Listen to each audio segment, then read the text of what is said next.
विश्व के कोने कोने में YouTube के माध्यम से हमसे गुरु मंत्र लेकर वैदिक अनुष्ठानों में आगे बढ़ने वाले मेरे प्रिय शिष्यों, सज्जन और सन्नारी, गुप्तेश्वर पीठ, रानी अहमदाबाद, गुजरात में हम बैठे हुए थे। तभी हमारा शिष्य गड़बड़दास आया। उसने प्रश्न किया, गुरुजी, जो राजा में से रंक और रंक में से राजा बन जाते हैं, ऐसे कौन से ग्रह, कृपया बताइए। तब हमें जबलपुर की वो बिटिया जो IAS ऑफिसर बन गई थी, उसकी कहानी याद आई। रामधनी था, गरीब आदमी था, मजूरी करता था। किसी तरह से अपना और अपनी बीवी का, एक ही बेटी थी, उसका खर्चा कराता था। अचानक कुदरत का प्रकोप होता है, बीवी बीमार पड़ती है और कैंसर जैसे भयंकर रोग से पीड़ित होकर के थोड़े ही दिनों में शरीर छोड़ देती है। रामधनी विचलित हुआ, छोटी बेटी थी, क्या करूंगा, कैसे जीऊंगा, कैसे इसको पालूंगा। थोड़े दिनों बाद कुछ लोगों ने सलाह दी थी, रामधनी दूसरी शादी कर ले, तेरी बेटी भी पल जाएगी, तेरी गृहस्थी भी बन जाएगी। रामधनी सोचता रहा। फिर उसने सोचा कि अगर मेरे जीवन में पत्नी का सुख होता तो पहली बीवी ही क्यों छोड़ के चली जाती। वो मर गई, इसका मतलब कि मेरे जीवन में कुछ न कुछ तो अपराध मैंने किया ही होगा। मैं बेटी को पालूंगा, पढ़ाऊंगा, लिखाऊंगा, दूसरी शादी नहीं करूंगा। दृढ़ निश्चय करने के बाद उसने अपना पूरा ध्यान अपनी बेटी पे लगा दिया। बेटी का नाम अपर्णा था। रामधनी पढ़ा लिखा तो नहीं था, लेकिन अपने पंडित जी के मुख से सुना था कि अपर्णा नाम पार्वती जी का है, और उसने अपनी बेटी का नाम अपर्णा रख दिया था। मजदूरी करता था, बेटी को बड़ा करने लगा, लेकिन ज्यादा पैसा मिलते नहीं थे। किस तरह से जीवन चलता था। बेटी 10वीं क्लास में आई, पढ़ने में बहुत होशियार थी, सुंदर भी बहुत थी।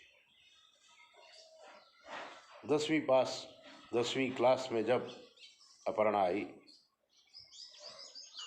तो उसने अपने पिता से कहा कि पिताजी, मैं एक डोसा खाना चाहती हूँ। उस समय डोसा नया नया निकला होगा, किसी बच्चों के मुख से उसने सुना होगा। रामधनी थोड़ा घबराया। उसने कहा, बेटा, अगर अच्छे नंबरों से तुम 10वीं पास हो गई तो मैं तुम्हें एक डोसा अवश्य खिलाऊंगा। अपर्णा आज्ञाकारी लड़की थी, मान गई, पढ़ने लगी और पूरे जबलपुर में टॉप आ गई। बेटी को लेकर रामधनी होटल में गया। सिंधी की होटल थी, सेठ का नाम जगड़ूमल। जाके कोने के टेबल में बैठ गए, बाप और बेटी। वेटर आया, क्या चाहिए? उसने कहा, मेरी बेटी के लिए एक सुंदर डोसा लाओ। वेटर ने कहा, आपके लिए? उसने कहा, देख भाई, मेरे पास एक डोसा का ही पैसा है, और मैंने अपनी बेटी के लिए कहा था कि अगर ये 10वीं क्लास में अव्वल नंबर आएगी तो मैं इसे एक डोसा खिलाऊंगा। वेटर भी चमत्कृत हो गया, जगड़ूमल के पास आया, उसने पूरी बात बताई। अब पेपर में इस लड़की का फोटो जगरूमल ने देखा था। आया, आने के बाद उसने कहा दोनों आदमी डोसा खाइए, पैसे की कोई चिंता मत करिए। दोनों को डोसा खिलाया, पैसा नहीं लिया। लेकिन जब ये बाप बेटी जाने लगे तो उनके मोहल्ले में सबको मिठाई खिलाने के लिए 4-5 पैकेट मिठाई के जगरूमल सेठ ने दिया और कहा जाओ, हमारी बेटी की तरफ से आपकी बेटी को ये इनाम है, जश्न मनाओ। और बेटी से कहा बेटी इसी तरह से 12वीं पास करने के बाद भी आना। नमस्कार करके चले गए। अब अपर्णा पढ़ने लगी, तभी रामधनी के एक मित्र दिल्ली से आया जो बाबू साहब के यहाँ माली का काम करता था। रिटायर होने की परिस्थिति थी। बाबू साहब से बात किया तो बाबू ने कहा ऐसा करो, वहाँ से कोई आदमी बुलाओ, उसको ट्रेनिंग दो और फिर तुम गाँव चले जाओ। रामधनी को उसने बात की थी कि दिल्ली में एक अच्छी नौकरी है, रहने को भी मिलेगा, क्या तुम ये काम करोगे? रामधनी तुरंत तैयार हो गया था। बेटी को लेकर रामधनी दिल्ली पहुंचा, काम सीख लिया। अब रामधनी पूरे बगीचे का मालिक था। बेटी पढ़ रही थी। एक दिन बाबू साहब ने बेटी को देखा, क्योंकि बेटी के चेहरे में शुक्र का इतना बड़ा अस्तित्व था, कोई भी व्यक्ति प्रभावित हो जाता था। छोटी सी बच्ची। बाबू साहब ने बुलाया, बेटा इधर आओ, कौन सी पढ़ाई पढ़ती हो?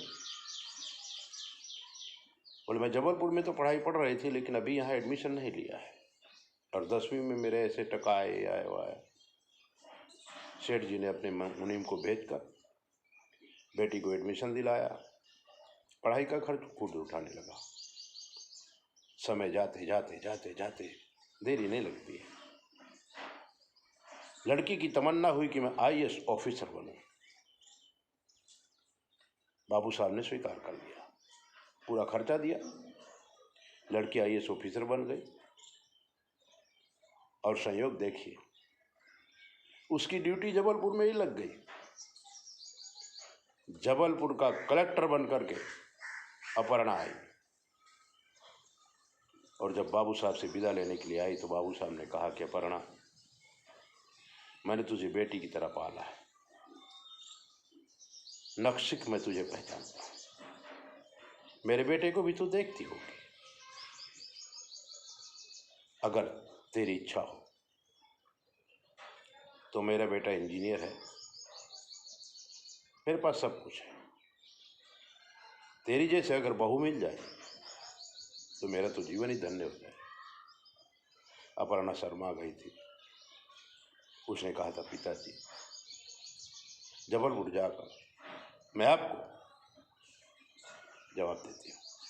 अपर्णा रामधनी को लेकर के जबलपुर आई थी, ड्यूटी ज्वाइन किया था, और एक सिपाही को भेजा था जगरूमल सेठ के यहाँ,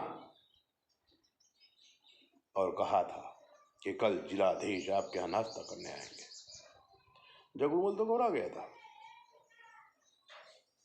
लेकिन तैयारियां किया। जब अपर्णा अपने पिताजी के साथ में लेके आई, उसी टेबल पर बैठी, होटल को सजाया भी गया था। जगरूमल स्वयं आया, हाथ जोड़ करके, बोलिए मैडम क्या सेवा करूं? उन्होंने कहा हम दोनों को डोसा खिलाओ। उसने तुरंत डोसा का ऑर्डर दिया था। फिर अपर्णा ने कहा था कि सेठ जी आपने हमको पहचाना नहीं। जगरूमल विचार में पड़ गया। उसने कहा एक बार मैं छोटी थी, अपने पिताजी के साथ बिना पैसे के नाश्ता करने आई थी, आपने पैसा नहीं लिया था, हमें मिठाइयाँ भेजी थी। आज जितने भी लोग बैठे हुए हैं सबको हमारी तरफ से पार्टी दीजिए। और आपका कल नागरिक सम्मान किया जाएगा।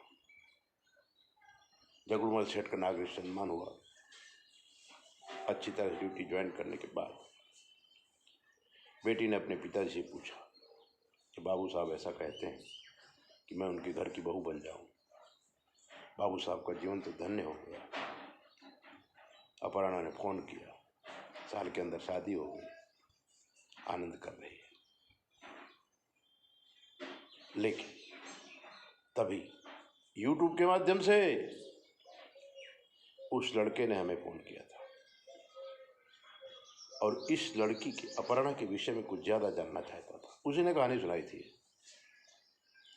हमने भविष्य का कथन किया था, उसको कहा था आपके पिताजी भी बड़े दिव्य हैं, आपके ससुर जी भी दिव्य हैं, आपकी पत्नी भी दिव्य है, आप भी दिव्य हैं, वरना इतनी अच्छी लड़की आपको मिलती कहाँ से।